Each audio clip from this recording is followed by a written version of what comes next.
All right, guys, we're back at it for another podcast. And this one's going to be called The Life of a High Performer, right?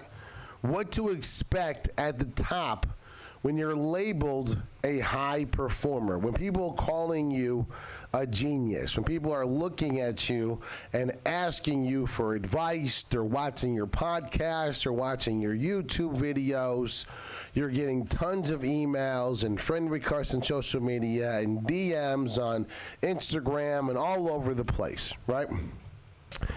And I gotta be honest, when I was younger and I was super into sports and I was an awesome athlete and, I had hundreds of thousands of friends at a certain level, right?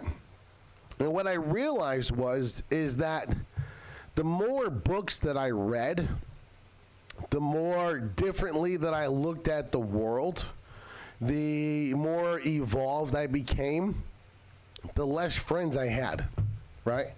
And even to this day right now, it's almost impossible for me to have a friend who's in their 20s or 30s or 40s or even 50s, because the level of acumen is just so different. Like, my dreams and desires of what I want to achieve are considered unrealistic to 90% or 99% of the world's population. I don't relate with them at all. I can't build common ground. They're trying to live. I'm trying to thrive. They're trying to pay their mortgage. I'm trying to craft a 15-generational legacy. And so just the mentality is super different, right? And up this mountain of legacy that I'm trying to build, Lifeaneur represents the 3 L's. Life, legacy, and leverage. I teach you how to master leverage and live free so that you can do what you want to do in terms of creating that legacy that you want to create, right? Now, not everybody wants to create a legacy. Not everybody wants to live free, or they say they want to, but they really don't want to.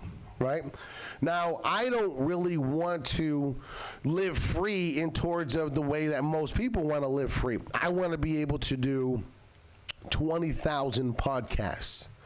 I want to be able to create 50 different online courses for entrepreneurship in the 21st century and be able to just give it to college kids that are interested in entrepreneurship and guide them to be the right way. I want to help thousands and millions of people to be able to create a legacy for themselves. So many people are not going to get anything when their grandparents die or when their parents die or any of that stuff at all, other than some bills and some basic assets that are worth minute dollars, if any.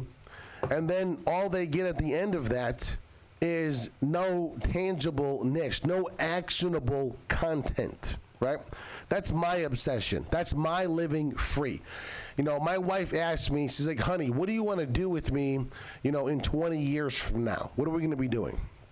And she wants to go to Hawaii and drink Mai Tais, on Waikiki Beach with me. Which sounds like a great time for a period of time. But for me, I want to get 100 single mothers out of debt. I want to mentor them and get them into making $10,000 in residual income, leveraging their resourcefulness. I want to sponsor 1,000 kids that are between the ages of 3 and 7 and give them the natural confidence they need, that molded part of the brain there, to be able to evolve themselves, because the ages of 3 to 7 are actually where confidence, where how they're gonna process information, how they handle adversity and everything else. It's gonna be the most evolved evolution part of it in that age group, right? And so, like, my desires and my dream and my passion is just so much different than everybody else. And so, it's lonely. It is lonely. There's two types of ways to be able to build friendship. Either one, you can search the world for finding other high-level performers and hope that you can find someone, right? Go to masterminds, go to networking events, offer your stuff on social media and all kinds of stuff, and you'll meet other amazing high-level performers, right?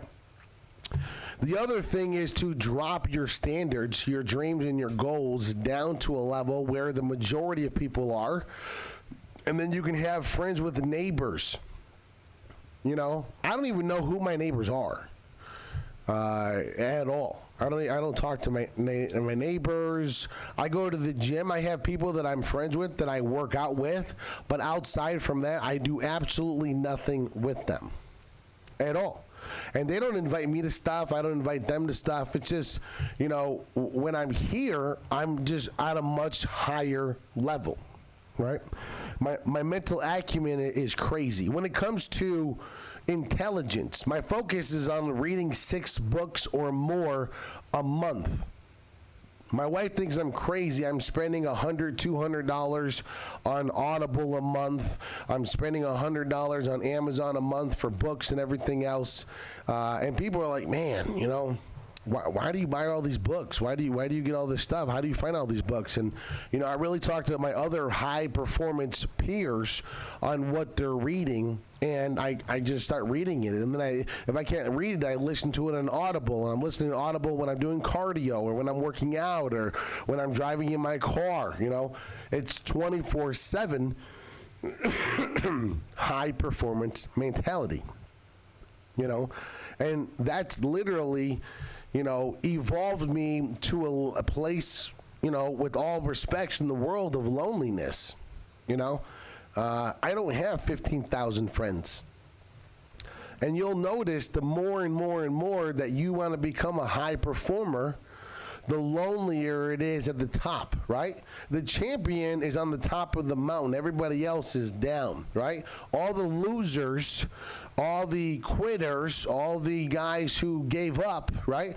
They're all at the bottom of the mountain hanging out together, enabling each other, justifying the actions or the lack of actions or the excuses, and they're all just, let's go to Wingnuts, or let's go to Buffalo Wild Wings, and let's get together and split this $40 check, and you did $12 and I did $11 and whatever the case may be. And when a high performance comes there, he's like, hey, there's 10 of us here. Let's get drinks. Let's get appetizers. Let's get all this stuff there. We don't even look at the bill, right? We don't even look at the bill. When we get the bill, we're like, here's the card. We're all I'm going to pay for everybody. We're not going to worry about it because I'm not going to sit there and try to waste time trying to split the check. High performers don't care about splitting the check. We don't care about that. We don't care that you feel a certain way about me buying you lunch. I don't care. It's not about that, right? It's not about the basic stuff, the nucleus stuff. I don't go to Walmart to buy a gallon of milk because it's cheaper than going to Whole Foods. I don't care. I don't focus on the minute stuff. I don't go to this gas station or the other gas station because I'm going to save 2 cents or 3 cents or 5 cents a gallon. We don't care. We don't give two craps. Like I pay my kids right now $20 a book to read. I pay them $20 a book, right? You're going to go to college and you're going to get, let's just say you get 100 textbooks at 3 credits apiece, 300 credits to get your bachelor's degree in whatever you're getting, right? And it costs you $120,000 to get your degree. And I get my kids and I hand them 1,000 books over the next 10 years. And I pay them $20 a book. So I'm not only paying for the book, I'm also paying them $20 per book when they're done reading them, and they can articulate to me what we're doing. Everyone's asking me, why are you paying your kids to read books? Why are you allowing your kid to get student loans to go to college? Right? Your kid will go to college and get $100,000 in debt and will not learn anything that's relevant in the 21st century towards making that person money, and will cost your kid $200,000, $300,000, $400,000, $500,000 by the time they pay those student loans off. And they'll be in debt for the better part of their life because you were sold a crock of shit and told that this was good stuff, that this is where they need to go. This is the next level. This is quote unquote higher education. And it's not. I give my kids 1,000 books over the next 10 years, and say it costs me $30,000 between buying the books and paying them $20,000 over that. My kids, by the time they're 18 years old, 19 years old, 20 years old, they have 10 bachelor degrees that your kid is going to take 50 years to pay off. And my kids have no college degree at all, and they have the intelligence in their brain, the acumen in their brain of 10 bachelor's degrees for $30,000. So what's more important, your bachelor's degree for $100 and 95% of it is irrelevant content that you're not going to utilize at all in the workforce, or my 1,000 books at $20? Right? Our thought processes are just completely different. What we're looking at is completely different. How we're looking at information is completely different, right? You want to go through the day-to-day stuff and just try to get through the day. I want to rip the day apart to figure out where it was the most productive and how can we duplicate that stuff. You're an entrepreneur and you're trying to hire people at the cheapest dollar amount. I just want to hire the best person and pay them what they want to get paid. If you have an assistant and you're paying them $12 an hour, or you have a manager and they're making, $20,000 a year, do you think you're going to get the best manager that I'm going to be able to buy for 60 grand? Do you think that you're going to get as much of value out of them? No. It's tripping over dollars to pick up pennies, right? It is all based on the mentality, right? I call it the Rockefeller effect, right? If we really break down and study over the last 200 years, I'm talking about from 1819 to today, 200 years, and you pull out the 25 to 50 highest performers, highest creators, highest molders of this country in the world, and you study them, you read their literature, you read their journals, you read their books, you read the bio books about them, you watch the documentaries about them, you will start to subconsciously become a high performer, right? People don't even know that Vanderbilt, when I talk about Vanderbilt, dude, he started off as a fighter. He was a street fighter. He would punch people and all this stuff in the face. He bought his first boat off a street fight. He made some money in the street fight, right? And then he bought a boat with it. And then he turned the money he was making in boats into ferries. And he owned the seas in ferries. He had the most ferries you could possibly have in the world, in terms of, right? And then guess what? He made millions and millions of dollars owning the ferry market for transporting people on boats, okay? Guess what he saw revolutionary? He was able to foresee where the market was evolving into the railroad industry, And Vanderbilt literally became the first wealthiest man ever because he became a street fighter. He had that street smarts. He wasn't traditionally educated, thank God, because if he was, he never would have been able to foresee this stuff. But he was able to go through and foresee how big the railroad industry is going to be, so big that he sold every last one of his ferries and invested every ounce of his money into railroads. And even though he got ripped off and he was absorbing companies and these guys scammed him and everything else and what's illegal now today in the stock market to do, he still died being worth what's considered today around $150 billion. He was the first wealthiest man ever. If you don't know who Vanderbilt is, you might need to look up who this number one high performer is. And then as Vanderbilt was paving the way, Andrew Carnegie's mentor, John D. Rockefeller, J.P. Morgan, and then J.P. Morgan Jr. were all coming up. Thomas Edison was coming up, right? These are all high performers. Now, the only real thing that's different between them and you is you accept the status quo and they question the status quo. You dream to own a home. They dream to own a town. Thomas Edison wanted to light the whole world. He didn't want to just light the town. He didn't want to just light a community. He wanted to bring light to the whole world. That's really what it comes down to.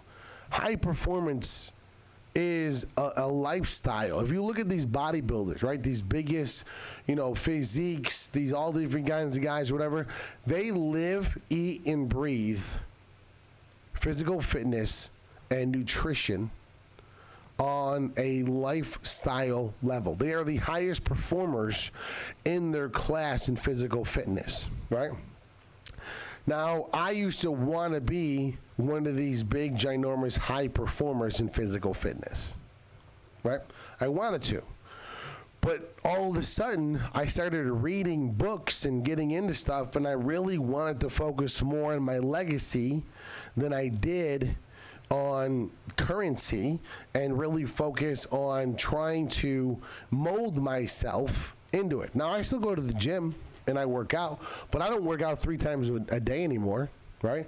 I don't go do 5Ks every day now, right? I don't do that stuff. I'm here doing a podcast with you. I'm here doing information like this with you. I also created the 6 pillars of leverage and how to exactly use them in a very particular manner so that you can then live free and develop a residual income, right? And then I looked in the physical fitness industry, and the only ones who are really making any life-changing money are the guys who own the Olympia, the guys who own these big brands. It's not the athletes, Like when I really started looking at, let's just go through the Dallas Mavericks, okay? Let's look at the Dallas Mavericks. Mark Cuban bought the Dallas Mavericks for a little bit under $300 million, right? And he had a guy on his team named Dirk Nowitzki. This guy, over his career, made probably around $100 million as an athlete, and let's say he made another $100 million in endorsements in his country and all the other things, right? Mark Cuban's Dallas Mavericks now are worth over $1.5 billion today. So Mark Cuban took $300 million and turned it into 5x. $1.5 billion is what the retail price right now is around for the Dallas Mavericks, okay? So Mark Cuban has made an increased excessiveness of about $1.2 billion off of a $300 million investment, okay? Now, the number one player on the Dallas Mavericks ever is Dirk Nowitzki, who over the course of his 20-year career has made $200 million. And over the last 5 years, Mark Cuban has made $1.2 billion. It's the difference between being the owner and aspiring to be the player. Right? It's a different in terms of the aspiration, right? I don't want to be the player. I don't want to be the athlete. I want to be the owner who pays these 7-figure contracts to the athletes. I want to be the one that monetizes the attention. I want to be one that gets a piece of all of their endorsements, right? I want to be the guy that helps them make $1 billion, but in the turn, they also made me another $1 billion during their career, right? Now, Dirk Nowitzki made $200 million himself, but I guarantee you he's one of the biggest reasons why Mark Cuban made over $1 billion in the company. Right? And that's one of the biggest reasons why Mark Cuban bought the Dallas Mavericks, because of how he could sell Dirk Nowitzki to his market and get the attention required and all of those things for the Dallas Mavericks. Now, there's a lot of great players, right? There's the LeBron James. LeBron James will make the better part of $1 billion in his NBA career, including his endorsements, okay? Nike, I guarantee, has made close to $5 billion off of the $200 or $300 million they've given LeBron James. It's just a difference in terms of the mentality of the highest level performers. Now, let me just tell you, Elon Musk complained how he was lonely on Christmas. He was lonely on his birthday. He was lonely or whatever, right? But it's hard to have friends with that when that's not your reality, right? If you want to get to the next level, you have to try and be around the highest level performers, not salesmen, the highest level performers you can possibly find. If you're trying to be a physical fitness athlete, then you need to stop trying to save money by not trying to be around the highest athletes, the highest paid, right?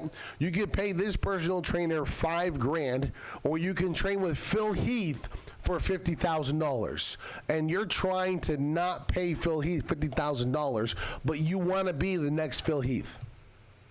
Do you want to know how you become the next Olympia? By training with the last two Olympias. If you want to be an Olympic gold medalist, then you need to train with the Olympic gold medalist, right? I watched this movie last night with my wife called Creed, right? Creed 2 and Creed 1, right? Creed for Rocky Balboa, right? Sylvester Stallone. This guy had an opportunity to write a script called Rocky, right? He wrote it himself, and a producer wanted to buy it off of him for $50,000, which is peanuts in the scripting industry for movies.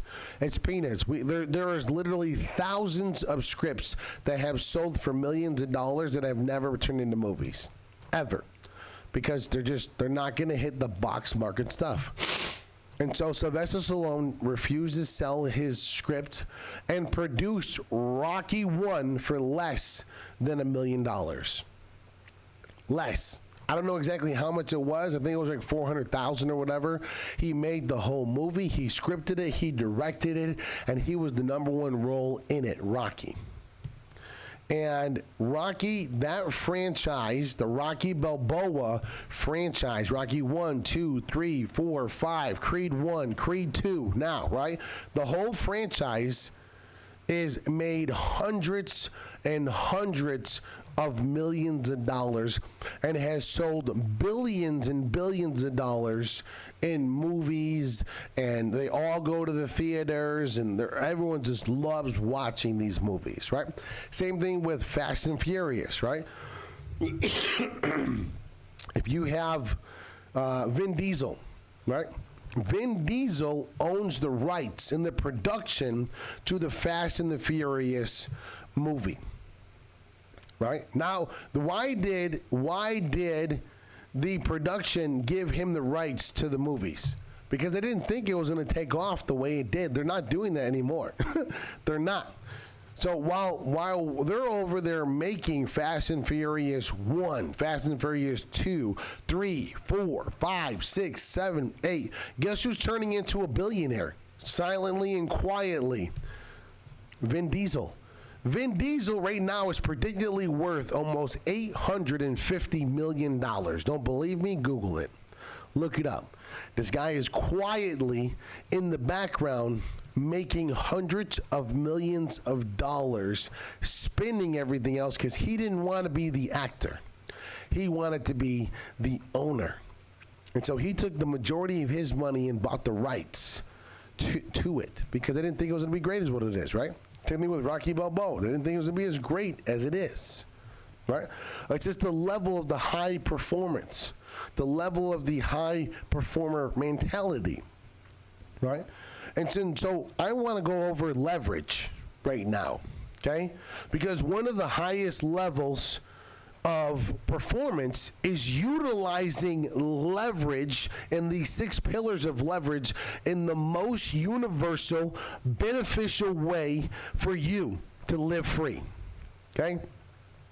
Now, if you need to earn, let's just say you need to earn $50,000 to invest in some sort of acquisition or business or start something and get attention or whatever the case may be, you have 5 pillars that you can utilize effectively and efficiently to turn into $50,000, right? Money is only one of the 6.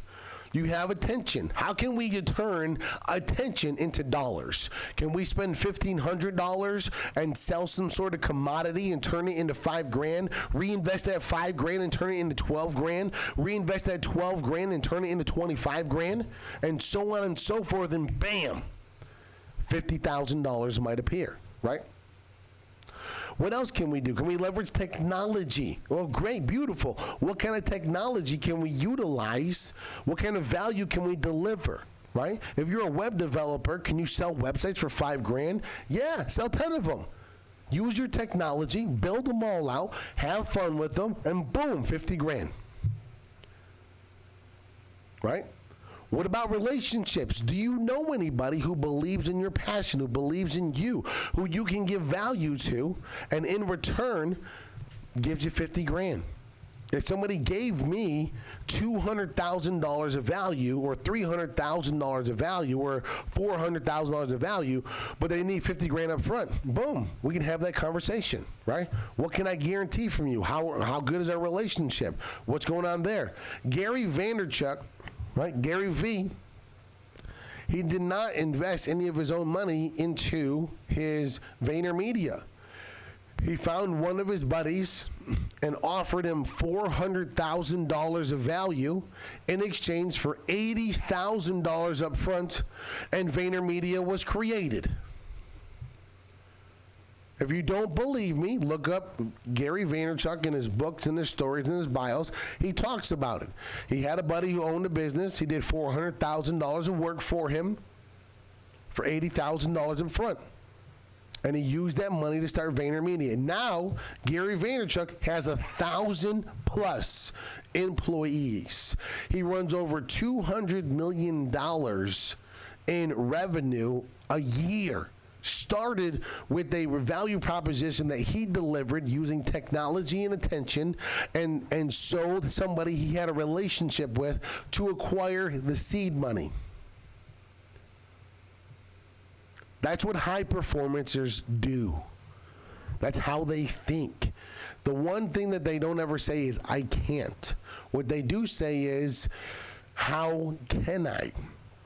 And I know that sounds remedial. You hear it all the time. But guess what? Subconsciously, you say, I can't.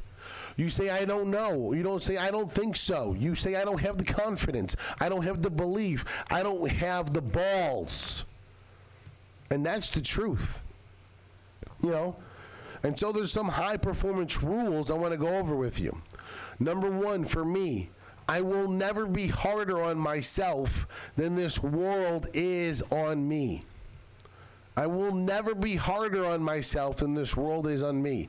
If I fail, or when I have failed in the past, I took all the positive information from it, all the data, right? And I moved on. I can't even tell you what I did last year that failed because I don't remember. I can't tell you what's going on, 6 months ago that I tried that didn't work because I don't remember. Because I don't care. I took the knowledge, I took the value, I took the L, and I applied it to my life, and I've evolved. That's what I did. High performancers are their number one raving fan is themselves. But they don't have this blind sense of ego. You know, I have a couple peers. I can't really call them friends because they're not friends. They're peers. That I've tried to have high performance conversations with them, and they get offended. They get butthurt. They're mad at their life. They hate the money they make. They're barely getting by. They can't stand their life at all. They're working a regular job, barely making enough money to live. And they're doing other stuff like Uber Eats and all the other stuff to supplement their income, thinking that's going to help them because there's nothing else in this world that they can do to be able to leverage anything and live free. And me trying to teach them how to do it, I'm an asshole. How dare I try to teach them how to live free? How dare I? Right? Like my wife's family, they can't stand me. They cannot stand me at all. Yes, right. If my wife's family's listening, I'm putting you on blast. I don't care. They can't stand me. They don't listen to anything I say, nothing. I have my wife's business killing it right now, making more profit than any other grooming shop in the state of Utah. And my wife is not even grooming. And we own Google, we own Facebook, we own YouTube, and we own freaking Yelp, right? We get tons and tons of new appointments every single day. We probably have some of the highest paid groomers in Utah. You know, some of our people make anywhere between 17 and 25 bucks an hour. You know, that's great money in the grooming industry. If you don't believe me, look it up. But they won't listen to a word I have to say. They won't do one ad on social media at all. They don't do any of that stuff. They look at me like I'm the asshole for trying to help them to live free.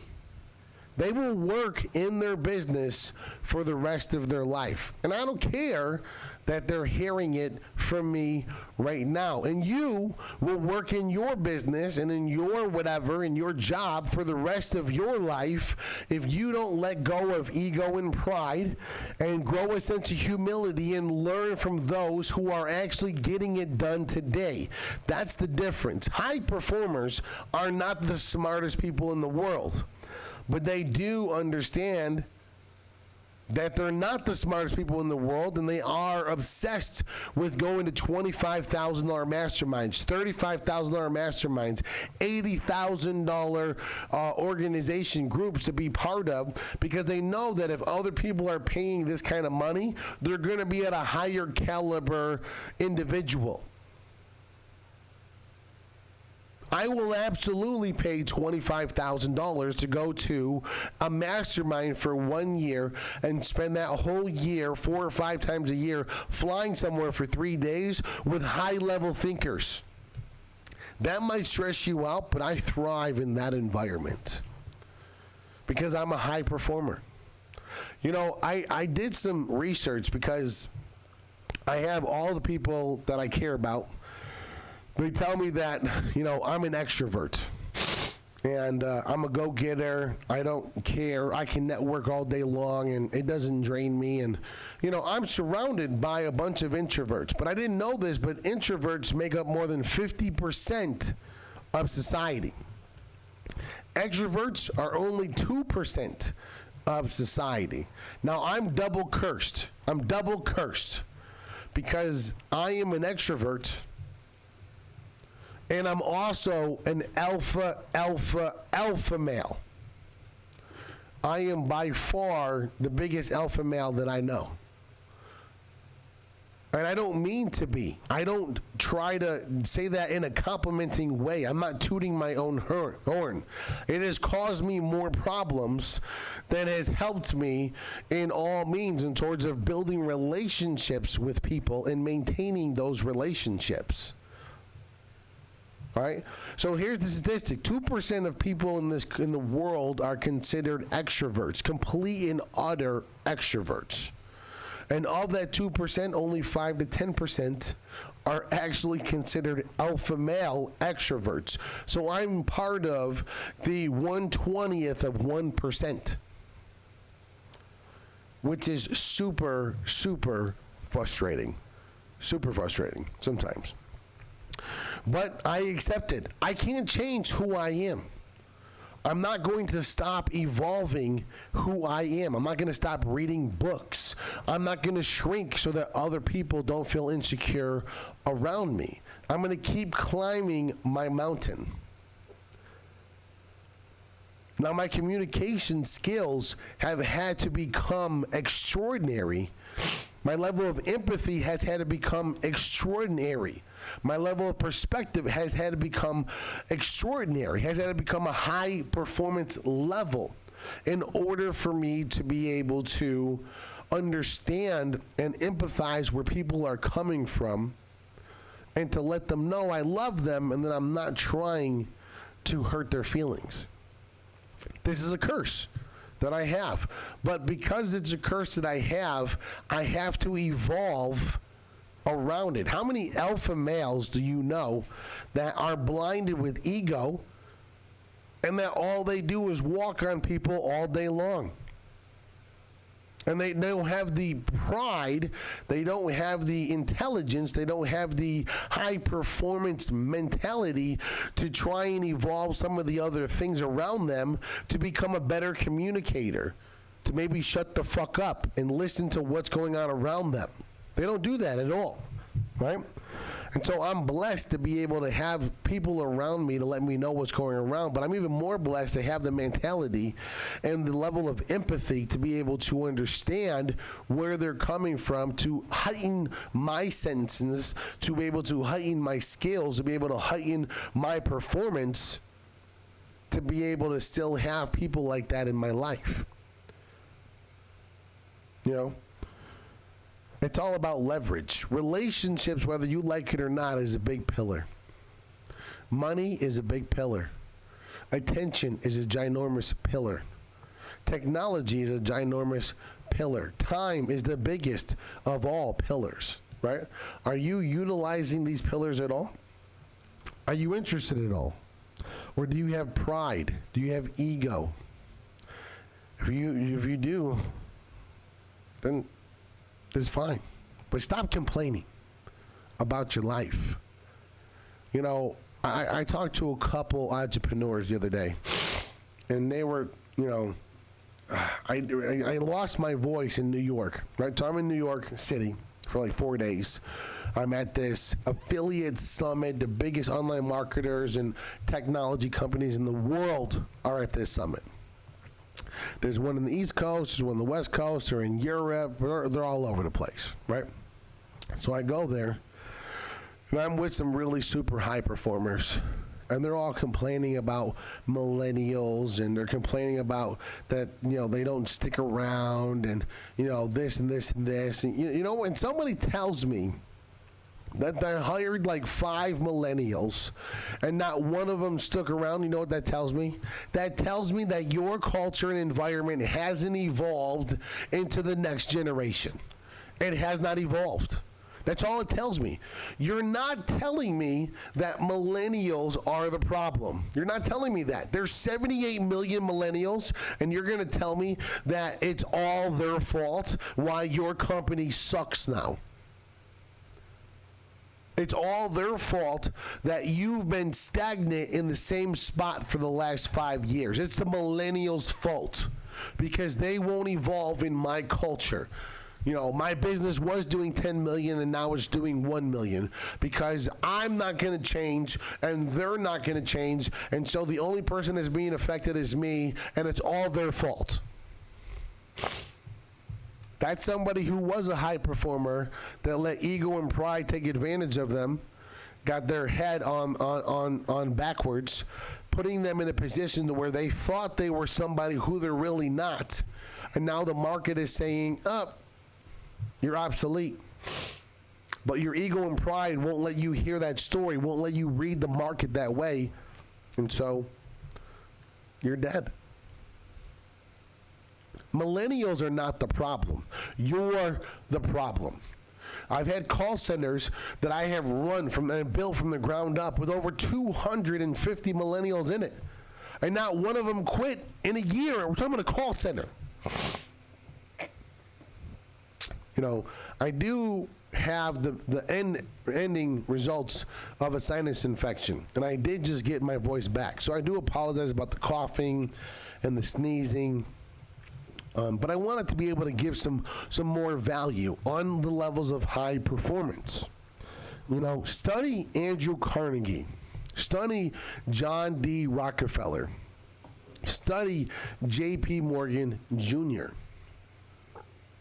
right? Study Elon Musk. Study Bill Gates. Study Ray Dalio.